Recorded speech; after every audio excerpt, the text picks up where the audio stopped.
Okay, so we're going to move into some dynamic stretching now. Again, we're going to intersperse these movements with just a little bit of aerobic activity to keep that pulse lifted and to keep your body warm.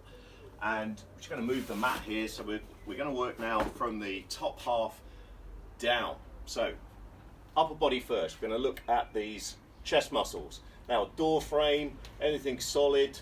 This pagoda is not too solid, but I'll trust it for this one. Place the heel of your hand against that solid object and step back a little, so there's a little bit of an incline between you and that upright post or frame. Tuck in your resting hand behind, and then we're going to turn away from the frame until you feel tension through the arm, through the bicep and through the chest. Hold there for a second and then actively contract that muscle to pull you back round. Turn away and drive back round. You're going to complete 8 to 12 repetitions on each side. And again, you're going to feel things start to loosen up after about 5 or 6. Now, the aim with stretching is not to go as far as you can. Go to the point of tension and then release. If you push too far, all that's going to happen is the muscle fights back and you're not really achieving the goal of the exercise then. 8 to 12 repetitions. On the last one, nice deep stretch, 5 seconds. Turn around, work the other side. And that's the chest stretch. Okay, moving from chest to shoulders, and specifically the front part of the shoulder. So for this one, we're just going to interlock the fingertips gently behind. Push the hands down, open the chest, and then raising the hands up behind. Now, I am notoriously tight in this part of my body, so not getting a lot of movement there. That doesn't really matter. The aim of the exercise is to achieve a stretch. And that's pretty much doing it for me. And we're going to work between 8 to 12 repetitions. You'll find as you go into this, things start to loosen up. But what you must avoid is bending the arms. Keep those hands pushed down and the arms straight. On the last one, into that stretch and hold for 5 counts. And relax with a nice little shoulder roll. And that's the front shoulder stretch. So, moving on to the lower body. And we're going to look specifically at the hip flexor or psoas muscle, which is this area of your leg. Okay, again, this tightness in this muscle often leads to posture faults such as what we call anterior pelvic tilt, or that Donald Duck type posture where the pelvis is tilted forward and the bum sticks back. Very common. So to stretch the psoas, we're going to take the left foot forward, making sure that the knee sits just above the tongue of the shoe. First things first, because this one is often done very, very badly.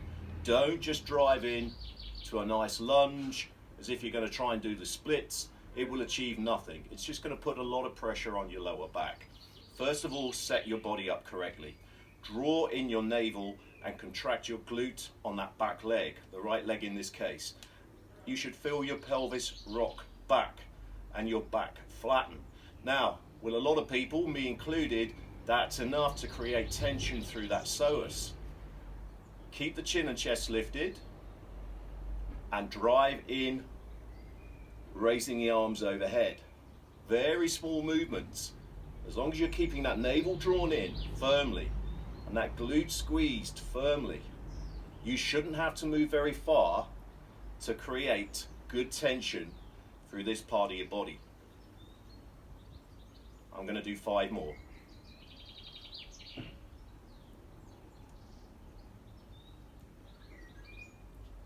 And on the last one,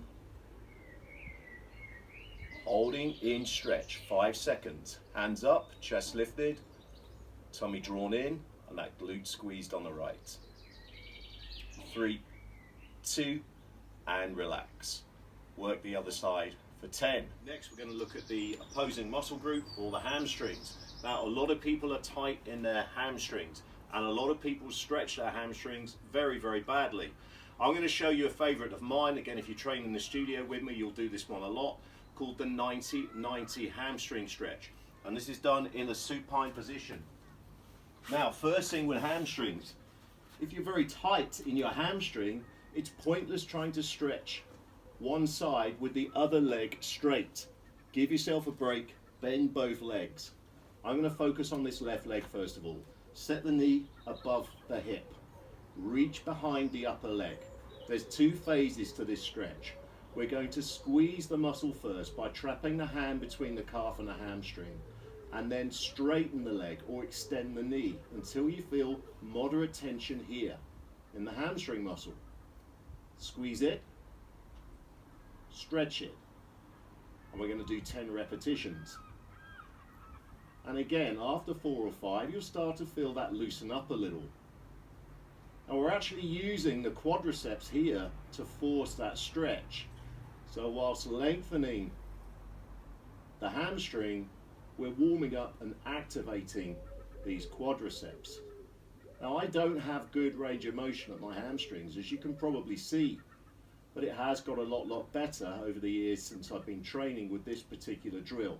Now, one thing or one mistake a lot of people make when stretching their hamstrings is they like to have a look. Raising the head off the ground, how far can I get my foot back? It's not a competition. Now, first of all, by doing that, you're going to cause strain in your neck potentially. It's not going to be very comfortable, and we're not really working the upper body. Keep it relaxed. Don't try and work or strain other parts of your body while you're trying to focus on a specific stretch, in this case the hamstrings. After 10 repetitions, we're going to hold in stretch. So lots of work here done by the quadriceps to stretch the back of the leg.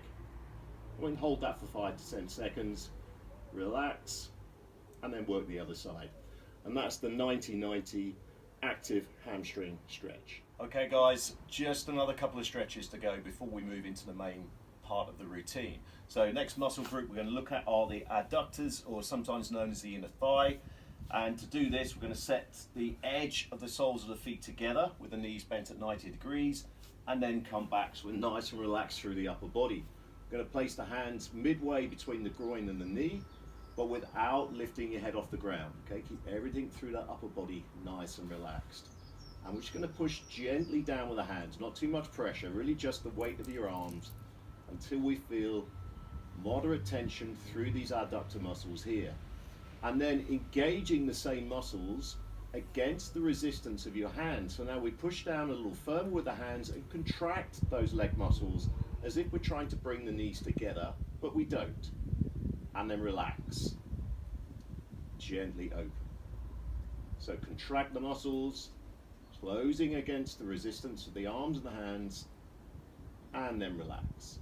2 stages. Stretch and contract. And again, after 5 or 6, you'll start to feel things open up. 10 repetitions, and on the last one, a nice stretch through for 5 to 10 seconds. Don't need to push hard with the hands in that stretch phase. Just really the weight of the arms is enough. And then release. And when you're getting up from a mat, and this is a good tip for any exercise, don't launch up with a big happy sit up because it's all over. Turn onto your side and push up with your hands and feet like so. Okay, so we're going to look at stretching the calves. Now there's a number of ways of doing this. Probably the most time efficient way is to use a raised platform, bottom stair at home, step in the garden, anything really where you can get the feet a few inches off the floor. So I'm going to use this little raised wall section here. And obviously make sure you're supporting your upper body. Now, I'm going to rest the balls of the feet on the edge of the wall and simply lower down until I feel a nice stretch through the calves, this area here, and down into the Achilles tendon towards the heel. And then contracting those same muscles to push up onto the toes. So we sink down, nice stretch, squeeze up onto the toes.